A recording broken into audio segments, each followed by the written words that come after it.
Olá pessoal, tudo bem? Vamos começar então mais uma disciplina, né? Nossa nova disciplina que a gente começou na semana passada, então, estratégia empresarial e negociação, né? Onde vamos fazer então a revisão dessa teleaula, depois vamos fazer a aula atividade também bem simples, bem tranquila. Revisão não ficou comprida, ficou bem enxuta, né? E sempre referenciando para vocês que todos esses dados saem então do nosso livro didático, né, que está lá no livro digital de vocês, Estratégia Empresarial e Negociação, e também nas teleaulas, nos slides que vocês já tiveram, certo? Pessoal, estou aqui no chatzinho aqui, vocês podem vir conversar comigo. Daqui a pouco eu vou abrir o Zoom, sei que é dia de prova hoje também, né? Mas é importante que a gente até vá para o Zoom e converse, faça esse feedback de realmente como é que vocês foram também na prova digital, certo? Pessoal, nessa primeira aula, então, nós vamos apresentar uma introdução sobre o processo de negociação e sobre a comunicação que ela envolve, bem como os tipos de negociação. Também iremos abordar a preparação que deve ser feita antes de se envolver em uma negociação, em especial a maná, né? A melhor alternativa para um acordo negociado. Nós vamos ver o que é, qual é a definição, então, da maná. E para finalizar, vamos discutir alguns pontos éticos e culturais que podem fazer parte de um processo de negociação, certo? Vamos lá então, olha só. Definição e processo. Para Freitas, 1994, negociação é uma habilidade cada vez mais importante para gestores, visto que o mundo está mais complexo e repleto de interações a cada dia. Ele deve saber negociar para poder avançar na carreira. O autor entende que o ato de negociar é importante para defender os seus interesses e para solucionar situações de potencial conflito. Saber negociar é importante para a carreira de um gestor. É importante para saber defender os seus interesses e também para solucionar situações de potencial conflito.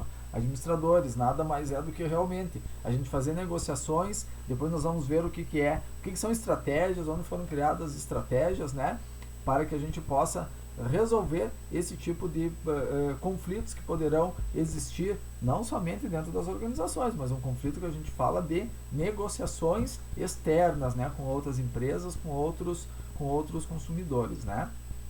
O processo de negociação ideal é aquele em que todas as partes saem satisfeitas, entendendo que os seus objetivos foram atingidos. Esse tipo de negociação recebe o nome de ganha-ganha. Por quê? Porque as duas partes saem ganhando. As negociações em que uma das partes consegue pressionar a outra a aceitar os seus termos, mas na qual uma das partes sai acreditando que teve que ceder além do que gostaria, ela é conhecida como ganha-perde. Uma das partes ganhou, a outra perdeu. Não são consideradas uma boa negociação. Pode até resolver naquele momento, mas não irá gerar uma boa relação a longo prazo, certo? Então a geração ganha-ganha, pessoal, o que acontece? Ela tem essa concepção de ter uma cooperação entre as partes que estão envolvidas. Já a ganha-perde, ela gera uma competição, porque um vai ganhar, o outro vai perder e assim por diante. Lá no futuro, de repente, para uma relação entre empresas ou entre então fornecedores, não vai ser muito bom para o aspecto do desenvolvimento organizacional, tá bom? Processo de negociação, abordagem sistêmica, certo? No processo de negociação, segundo os autores Martinelli e Guise, esse processo envolve as entradas, as influências às quais a negociação está sujeita. O processo, a negociação em si, e as saídas, os resultados da negociação.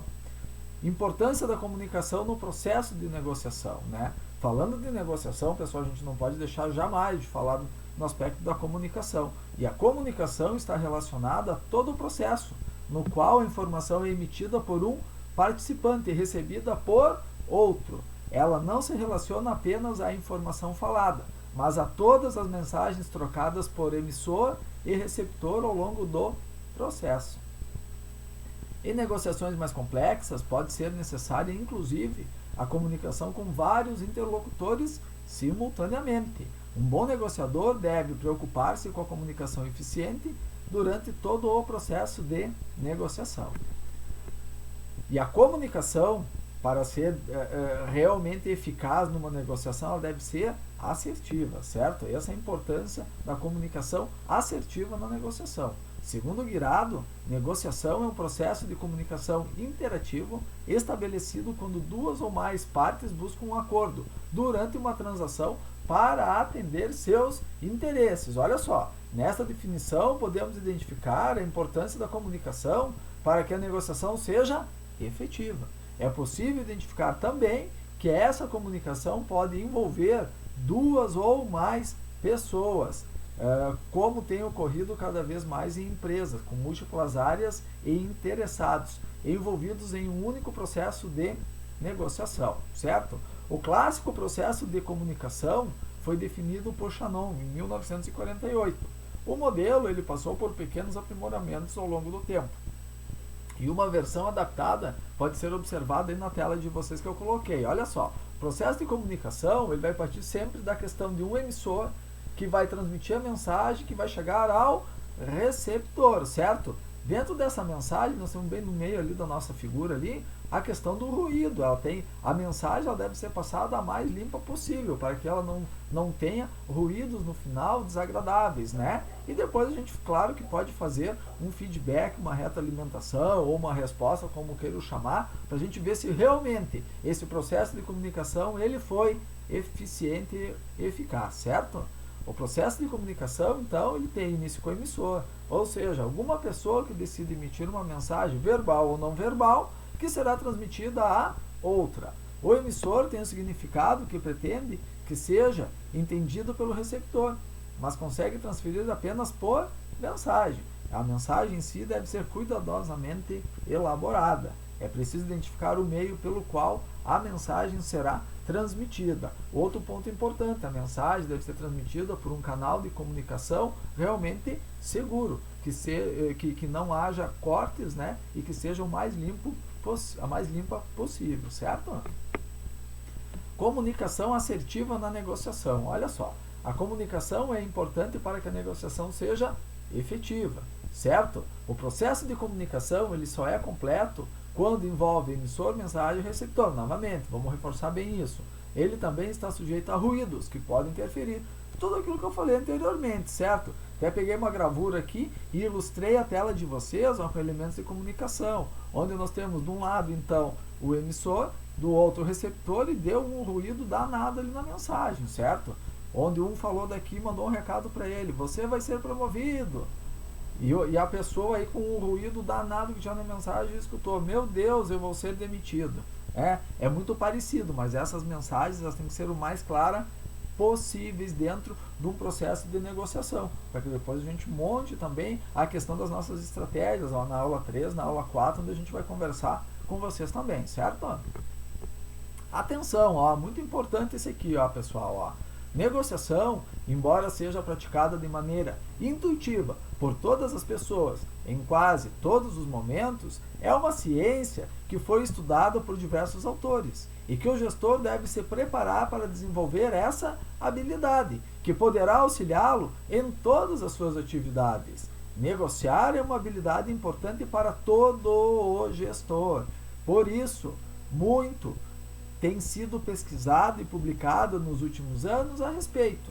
É preciso estudar e se preparar para uma negociação. Bom, quando a gente vai ingressar numa negociação, quando a gente vai fazer uma troca de um veículo, a gente não pesquisa valores, a gente não pesquisa se a gente vai ter valores para pagar, dinheiro para pagar, como vai ser? Sim, mesma coisa numa negociação que a gente vai fazer, seja ela interna ou externa, a gente tem que primeiro ter um conhecimento daquela parte que a gente vai fazer o nosso trabalho, a nossa atividade, a nossa negociação, certo? Sempre de uma maneira, aquilo que a gente falou, de uma maneira assertiva, de uma maneira sem falhas na comunicação, e claro que sim, preferencialmente que seja uma negociação do modelo ganha-ganha. Tipos de negociação. Uma das primeiras etapas nesse processo é identificar se a negociação que você realizará, deverá ser baseada em posições ou interesses, né? Então, olha só, nós temos dois tipos de negociações, né? De posições e de interesses, certo? De posições, olha só essa definição que está lá no livro de vocês, ó. Os primeiros especialistas e autores do termo negociação sempre consideraram que as negociações deveriam ser baseadas em posições. Neste caso, uma das partes envolvidas detém uma posição e então negociam em busca de uma alternativa satisfatória para ambas as partes. Por exemplo, um comprador de uma empresa negocia com um vendedor de outra empresa, certo? Essa é de posição. Temos agora a negociação chamada de negociação de interesses. Nesse caso, é importante identificar os reais interesses de todos os envolvidos na negociação. Ao invés de perguntar o que você quer, os negociadores devem perguntar por que você quer isso, certo? São dois tipos, então, importantes, certo? Olha aqui a figura na próxima tela que a gente colocou para vocês, ó. Tipos de negociação. Bom, primeiro passo, então, aqui no nosso, na nossa figura, nós temos o planejamento de negociação. Nós estamos, então, temos que escolher se nós vamos para uma negociação de posição ou de interesse, e lá na posição, na negociação de posição, nós vamos ter uma negociação distributiva e de interesse uma negociação integrativa. São dois termos novos que chegaram agora na revisão. O que são isso? Vamos ver. A negociação baseada em posições é conhecida como negociação distributiva, enquanto que a negociação baseada em interesses é conhecida como negociação integrativa, na qual você tenta encontrar o interesse dos participantes e uni-los, formando um bolo maior a ser dividido. Isso leva a um ambiente cooperativo, em que as partes devem procurar se unir para somar e não para competir pela melhor parte. Se considerarmos que, ao unir os interesses, ambos cheguem à geração de um bolo ainda maior, podemos dizer que a negociação vai gerar valor, certo? E temos alguns pontos que são os chamados influenciadores na negociação. O que são? O poder, a credibilidade, a autoridade, o tempo, a informação, a localização, a justiça, né, que seria a equidade, e as emoções. Todos esses aspectos influenciam de uma maneira ou de outra na negociação, seja ela positiva ou negativamente, certo? Planejando a negociação. Vamos de novo aqui então? Vamos lá para a figura? Observe. Planejamento de negociação. Nós vamos fazer então uma análise da situação e uma definição dos objetivos. Com a análise da situação, nós vamos ter que fazer o levantamento de todas as informações, colocar eles em interesses de ordem de relevância, certo? Na definição dos objetivos, nós teremos que fazer o quê? A reflexão sobre a negociação. Este planejamento ele pode ser dividido em duas grandes etapas. A primeira delas, o que é então que eu citei para vocês? É a análise de situação, e a segunda é o estabelecimento dos objetivos. Após o planejamento da negociação, nós temos que optar por um desses dois caminhos, ou a análise ou a definição de objetivos. Muito importante, administrador, na hora de estar realizando esse processo, esse planejamento de negociação, que a gente saiba o caminho que a gente vai querer andar, certo? Seguir. Tá bom? Durante a definição do seu objetivo, o negociador deve definir a sua maná. Comentei com vocês lá no início, lá que a gente ia conversar sobre a questão da maná, certo? Maná nada mais é, pessoal, do que melhor alternativa para um acordo negociado. Já vamos ver. Isso é, definir qual é o ponto no qual ele deve optar pela ruptura, ou seja, pela não realização do acordo.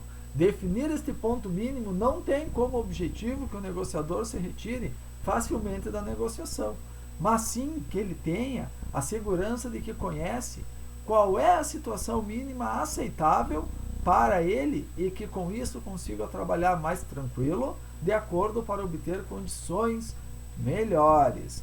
O ideal é que o negociador compare a proposta apresentada pela outra parte com a sua maná e então possa optar por aceitá-la ou não.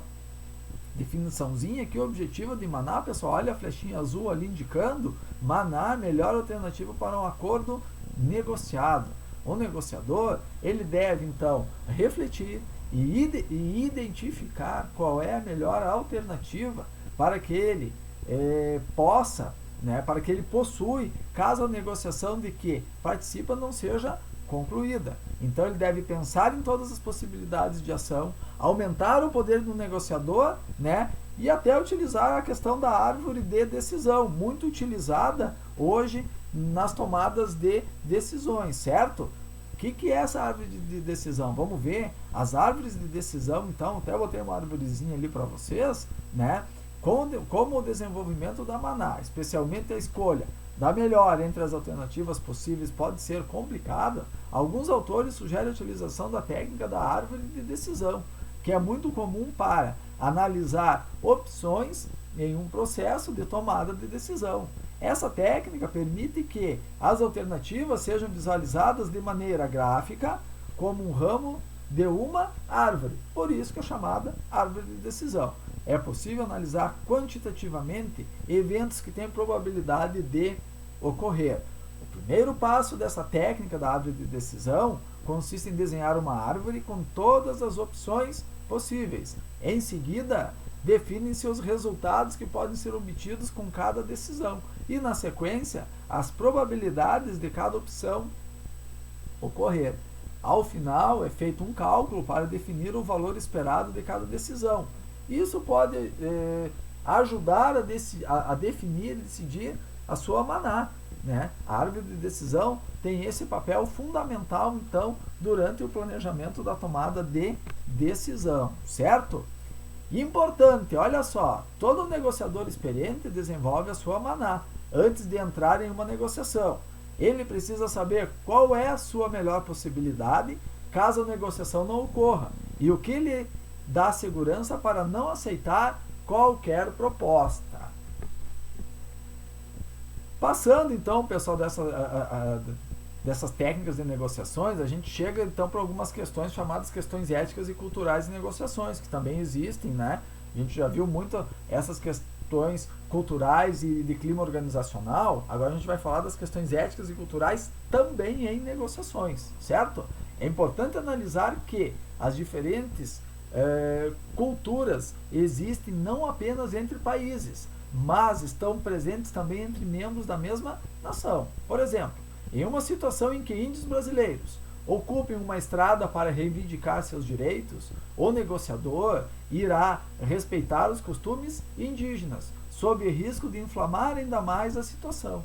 O mesmo negociador em situação semelhante de invasão em uma grande cidade como São Paulo deveria ter atitudes completamente diferentes, visto que a cultura de cada um dos grupos, embora sejam todos brasileiros, é muito diferente, certo? Essa é uma questão de respeito cultural na negociação. Diante dessa grande dificuldade de conseguir conhecer a fundo cada detalhe de tão variadas culturas, o ideal é ser sensível a outra cultura presente na negociação, mas sem criar estereótipos. Normas éticas, né? Falamos lá da questão ética e cultural, conversamos da cultura e agora vamos ver as questões éticas. Além de respeitar, então, as diferenças entre culturas, é preciso levar em conta os aspectos éticos durante as negociações. Para o dicionário Aurélio, ética é um conjunto de regras de conduta. Sabe-se que existem definições muito mais profundas além de um grande debate sobre o que é ou não ético. No entanto, o objetivo deste livro não é se aprofundar nessa questão, mas sim apresentar elementos práticos que permitam uma reflexão inicial sobre as influências possíveis das normas éticas em uma negociação comercial, certo? O livro de vocês traz essa definição bacana aqui sobre ética. No contexto de negociação, podemos entender normas éticas como um conjunto de regras de conduta que se espera que sejam seguidas por todas as partes envolvidas em uma negociação. Simples assim é essa questão da conduta ética, né? Para analisar a ética, é preciso analisar também a lei. Muito importante, existe uma intersecção entre esses dois universos, ou seja, questões que não são éticas e nem legais. Também existem as questões que não são consideradas éticas, mas que ainda assim estão dentro da lei. Iremos analisá-las a seguir de maneira distinta. Olha só, na intersecção entre o que não é ético e também não é legal está a fraude. Muito cuidado.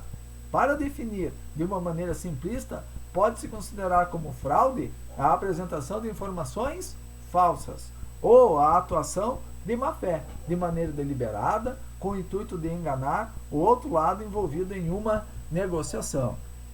Certo? Essa questão ética aí você se aprofunde um pouco mais lá na unidade 1.4 do livro de vocês, né? Muito bacana vocês conhecerem, certo? Tivemos uma disciplina inteira de ética, política e sociedade já no nosso curso, mas muito importante trazer aquela reflexão lá do passado de ética, política e sociedade que a gente viu lá com os filósofos e pensadores, trazer agora para a atual realidade e fazer esse paralelo junto aqui na nossa negociação e estratégia de negociação empresarial. Certo, pessoal? Revisão bem enxuta para vocês, então, dessa primeira teleaula. Vamos para a aula atividade também, que ela é muito simples de fazer. Lembrando, continuo aqui no chat com vocês, daqui a pouquinho nós vamos abrir o Zoom, tá? Quero bater um papo com vocês, ver como é que vocês foram com a prova digital aí, certo? E mais algumas outras informações novas aí que a gente tem também a respeito para vocês, tá? Questão 1. Para Vilas Boas, 2016. Vamos completar aqui, vamos preencher as lacunas que estão faltando aqui. A gente vai chegar então na alternativa correta, certo? O processo de comunicação só é completo quando envolve emissor, mensagem e receptor. Ele também está sujeito a ruídos que podem interferir. Essa aqui foi fácil, né? Alternativa correta, então, ficou bem claro aqui. A gente viu essa questão na nossa revisãozinha. Alternativa A, tá bom? Questão número 2. A negociação possui objetivos e, para acontecer, é necessário uma preparação prévia. Sim. Frente a este contexto, leia atentamente as colocações a seguir e assinale verdadeiro ou falso, certo? Vamos lá, então. Os objetivos de uma negociação são 2. Solucionar um conflito e elaborar um acordo. Perfeito, pode ser duas formas, então. Solucionar um conflito e elaborar um acordo, né? São os objetivos da negociação. A negociação para a resolução de conflitos ocorre quando pretende-se encerrar um relacionamento. Sem dúvida nenhuma, né? Temos que resolver o conflito, então, diante disso, a gente vai encerrar o relacionamento. A negociação para elaborar um acordo acontece mesmo em negociações únicas, mas quando se pretende manter uma boa relação no futuro, sem sombra de dúvida, aquilo que a gente falou, né? Que a melhor técnica de negociação é aquela ganha-ganha, né? Onde as duas partes saem ganhando, teoricamente, né? E mantém aquele bom relacionamento no futuro, tá? Alternativa correta aqui, então, é a letra D. Todas as alternativas estão corretas, certo? Número 3. Analise as colocações a seguir. Ter um objetivo bem definido para a negociação é importante também para que se possa, posteriormente, analisar se foi atingido um resultado satisfatório com aquela negociação, porque se não se sabe qual é o objetivo, qualquer resultado será aparentemente satisfatório, certo? Pessoal, aqui a alternativa correta é a letra A, então, tanto as asserções 1 e 2 são proposições verdadeiras e a 2 está justificando a primeira, está complementando então a primeira. Alternativa correta, a letra A, certo? Quarta e última questão, então, olha só, vamos falar sobre a maná nessa questão. Com o desenvolvimento da maná, melhor alternativa para um acordo negociado, especialmente a escolha da melhor entre as alternativas possíveis, pode ser complicado. Alguns autores sugerem a utilização da técnica de árvore da decisão, que a gente falou aqui, lembra? Que é muito comum para analisar opções em um processo de tomada de decisão. Essa técnica permite que as alternativas sejam visualizadas de maneira gráfica como um ramo de uma árvore. É possível analisar quantitativamente eventos que têm probabilidade de ocorrer. Fácil a questão, né, gente? Fácil porque a gente fez a revisão. A alternativa correta é a letra C, árvore da decisão. Certo, gente? Então, chegamos ao final da nossa revisão, então, da nossa teleaula 1. Hoje já está rolando a teleaula 2, já está passando lá para vocês, certo? Semana que vem a gente retorna, então, para fazer essa revisãozinha com vocês da teleaula 2. Vou esperar vocês no Zoom, então, já vou abrir o Zoom lá para a gente conversar, bater um papo, então, certo? Espero que vocês estejam todos bem e tenham todos uma ótima semana. Até mais!